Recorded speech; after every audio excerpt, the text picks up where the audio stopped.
Ираны хосгол говарт ормосын хоолоогоор 1 литрч газрын тос гарахгүй гэлээ.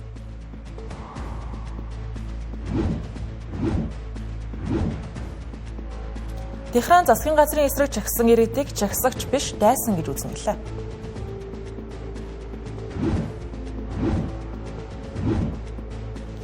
Европын холбооны комисс газрын тос нийлүүлэх Орос улбаны улсын саналыг хүлээж авахгүй байхыг уриаллаа.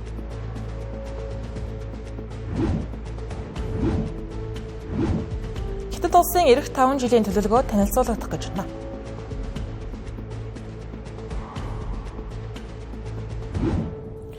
Оройн дөрвөсөгчтэй Тэнгэр телевизийн оройны гадаад мэдээний тайм хөтөлбөр эхэлж байна. Олон улсад болж байгаа онцлог мэдээллээс таймлал өргөнө.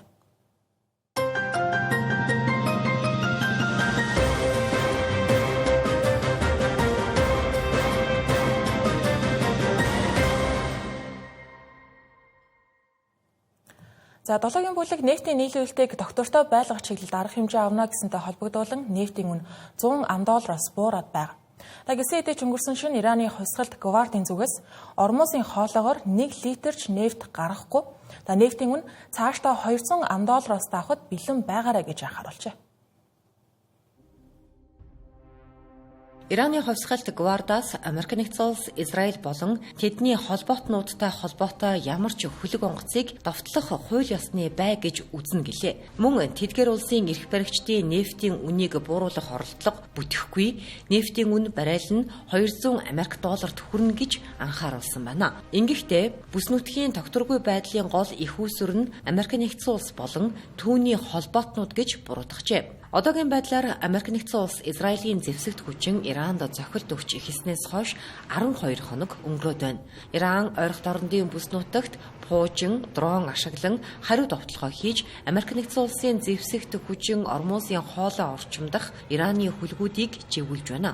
Дэлхийн нефтийн нийлүүлэлтийн 5.1 орчмонд дамждаг ормосын хоолойн аюулгүй байдал алдагдахтай зэрэгцэн Персийн булангийн зарим орон олборлолтоо бууруулсантай холбоотойгоор нийлүүлэлт тасалдах эрсдэл өдөр ирэх тусам нэмэгдсээр байгаа юм а. Лав гарагтал хийхэд ормосын хоолойд 3 хөлөг онгоц пуужингийн довтлохоонд өртсөн гэж олон улсын далайн аюулгүй байдлын байгууллагаас мэдээлжээ. Тэдгээр халдлагад өртсөн хөлгүүдийн нэг нь Оман улсын хойд хэсгээс 18 км орчим зайд явж байсан Таиланд улсын далбаатай ачааны хөлөг байжээ. Энэ мэтчлэн хөлөг онгоцууд халдлагад өртсөөр байгаа боловч Америк нэгдсэн улсын ерөнхийлөгч Дональд Трамп хөлгүүд ормосын хоолоогоор явсан хിവэр байх ёстой гэж үзэн аюулгүй байдлыг нь Америк нэгдсэн улс батлан даана гэсэн. Гэвч бодит байдал дээр нефт атсан хөлгүүд хангалттай хамгаалалт авч чадахгүй илүү төвөгтэй өртөг ихтэй маршрутаар явж байна. Өнгөрсөн 7 хоногт ойролт орондод нефтийн супер танкерын тээврийн зардал түүхэн дээд түвшинд хүрч зарим даатгалын компаниуд Персийн булангийн бүсэд ажиллаж байгаа хөлгүүдэд үзүүлэх даатгалын үйлчилгээгээ зогсооход хүрчээ.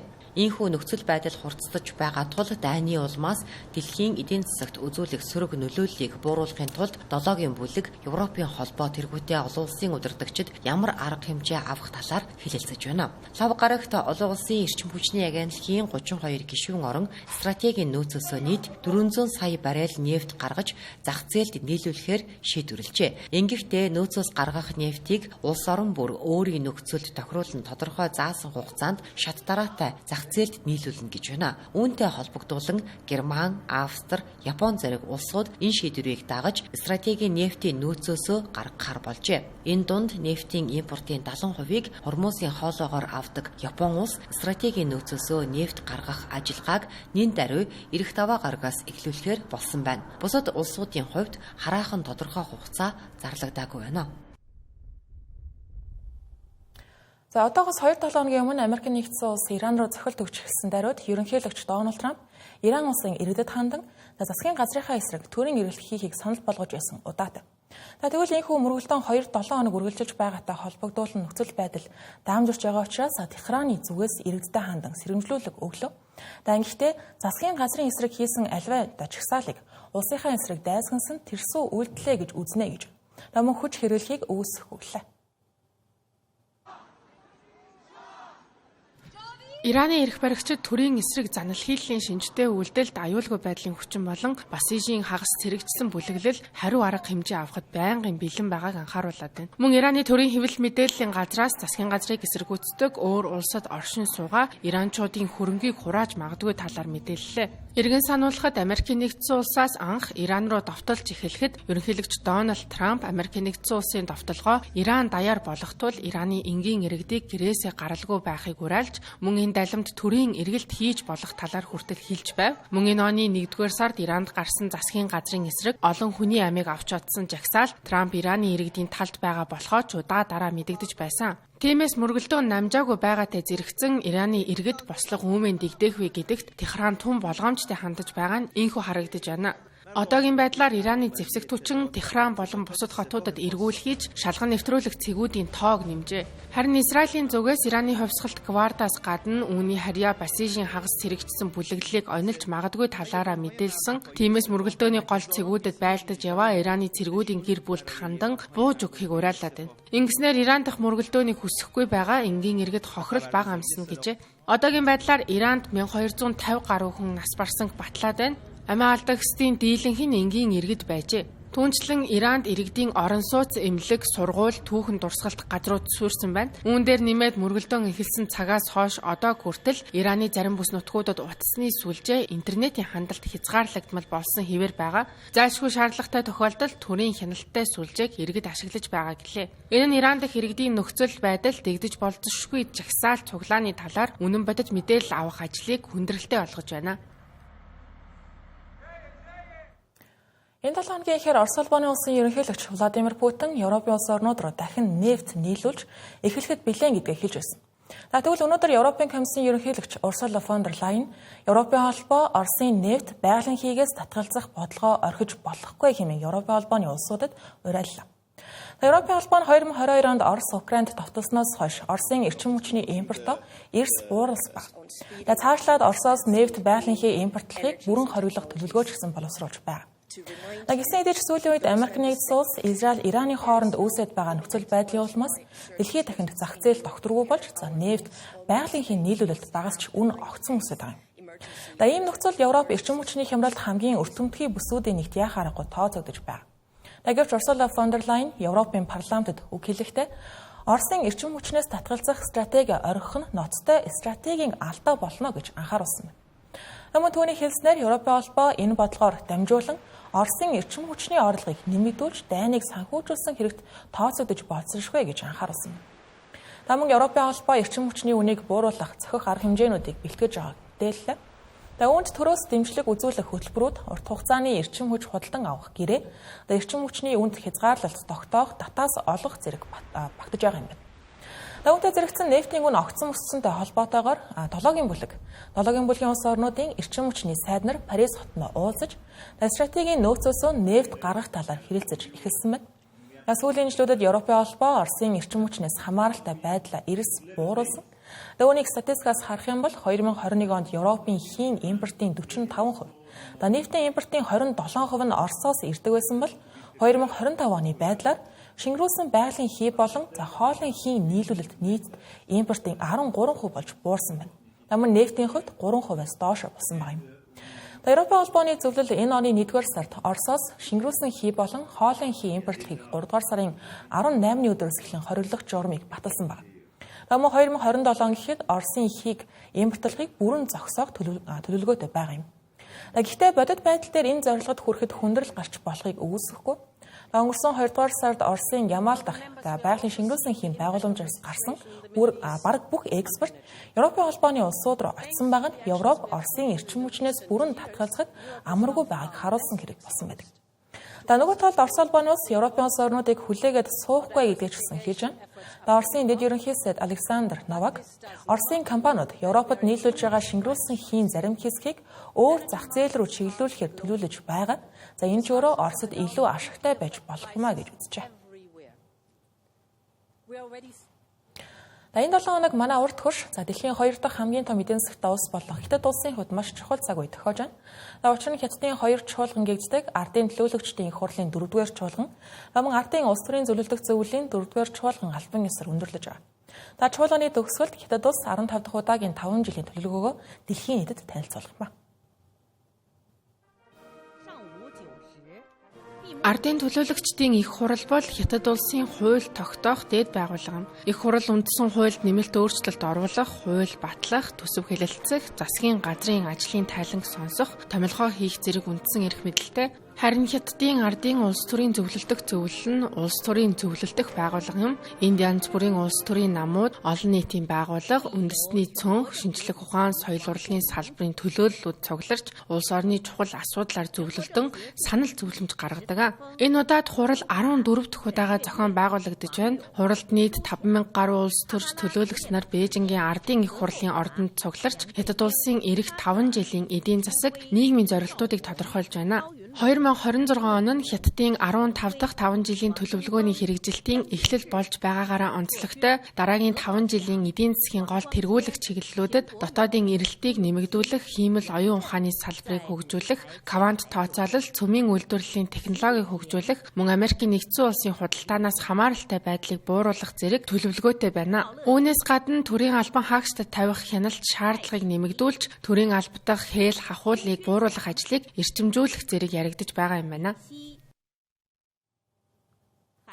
За хөтөлбөрийн төгсгөлд та бүхэн сүүлийн үед олон нийтийн санааг ихээхэн чилээж байгаа сургуулийн насны хүүхдүүдийн дундах дээрлэхэлт гадуурхалтын хэргийг олон улсад хэрхэн зохицуулдаг талаар мэдээлэл хүргэе. За дэлхийд дахинд олон улсад иймэрхүү хэргийг эрүүгийн гэмт хэрэгт тооцож ял шийтгэл хариуцлага ноогдуулдаг жишээ олон байна. За тухайлбал нэгэн үе 10 хүүхэд тутмын нэг нь сургуулийн орчинд дээрлэлтэнд өртөж байсан гэгддэг Франц улс 2-3 жилийн дотор энэ тоог 2 дахин бууруулж чадсан юм байна.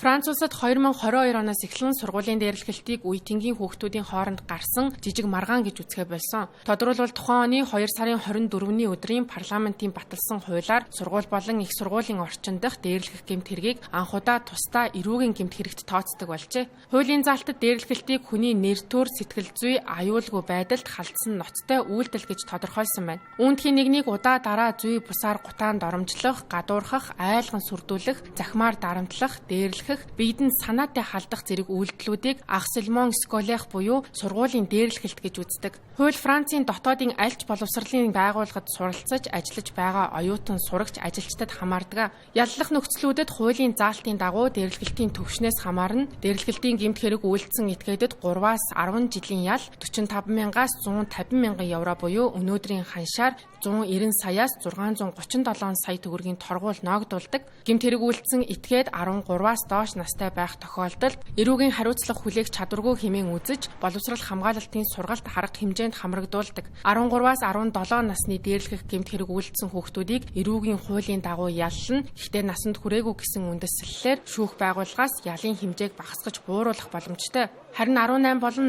түүнээс дээш настай насанд хүрэгчдэд хуульд заасан шийтгэлийг бүрэн гүйцэд хүлээнэ. Яллах нөхцөлд хэрв дээрлэхэлтийн улмаас хохирогч өөрийн сурч хөдөлмөрлөх чадвараа 8 болон түүнээс бага хоногоор алдсан бол гэмт этгээдийг 3 жил хүртэлх хугацаагаар хорих ял 45,000 еврогийн торгуул ноогдуулна. Хэрв 8 хоногоос дээш сурч ажиллах чадваргүй болгосон бол 5 жил хүртэлх хугацаагаар хорих ял 75,000 еврогийн торгуул ноогдуулдаг. Хэрв дээрлэхэлтийн улмаас хохирогч амиа хорлсон эсвэл амиа хорлохыг завдсан бол 10 жил хүртэлх хугацаагаар хорих ял 150,000 еврогийн торгуул ноогдуулдаг.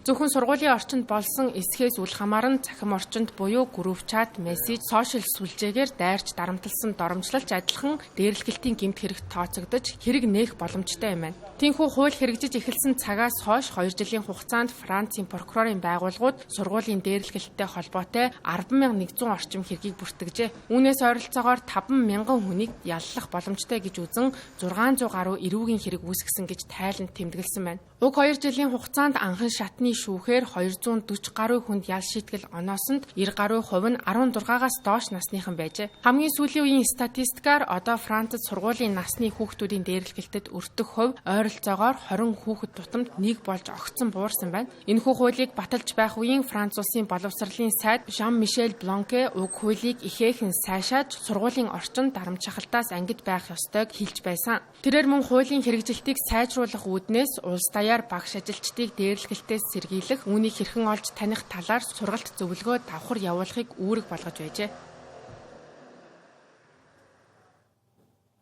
За үргэлжлүүлэн та бүхэн Иранд болж байгаа онцлог мэдээллүүдийг бусад мэдээллүүдийг товчоор багслан улаана.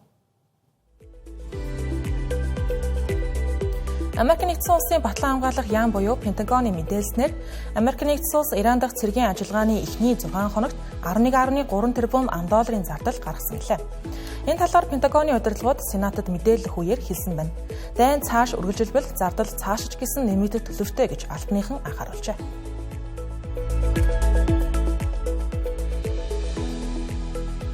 Ираны дээд удирдагч асан Аятолла Али Хаменеи хүү Муштаба Хаменеи мөргөлдөөний үеэр хөнгөн бэртсэн ч үүргээ үргэлжлүүлэн гүйцэтгэж байгаа талаар Ираны хэвлэлүүд мэдээлж байна. Тэрээр Аятолла Али Хаменеиг амиа алдсны дараа Ираны шинэ дээд удирдагчаар томилогдсон. Харин томилогдсноос хойш олон нийтэд харагдаагүй мэдээлэл хийгээгүй тул олон нийтийн дунд түүнийг хүнд бэртсэн гэх таамаг газар аваад байсан билээ.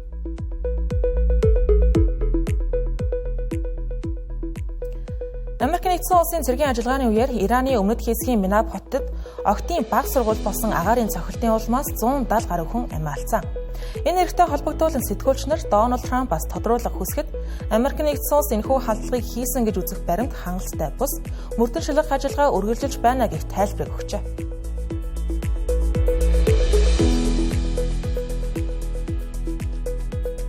Катар, Йордан, Индонез, Турк, Пакистан, Сауди Араб зэрэг 8 улс Аль-Акса сүмийг Израилийн эрх баригчид хаас нэг эсэргүүцэж нэн даруй нээхийг шаардлаа.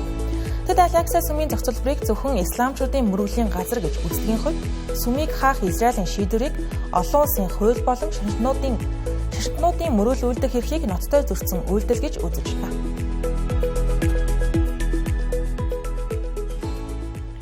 Та бүхэн Тэнгэр телевизийн оройны гадаад мэдээний таймер хэлбэрийг хүлээн авч үзлээ. Олон улсад болж байгаа онцлог мэдээлэлээс та бүхэнд таймлан хүргэсэн байгаа. Анхаарлаа хандуулсан баярлалаа.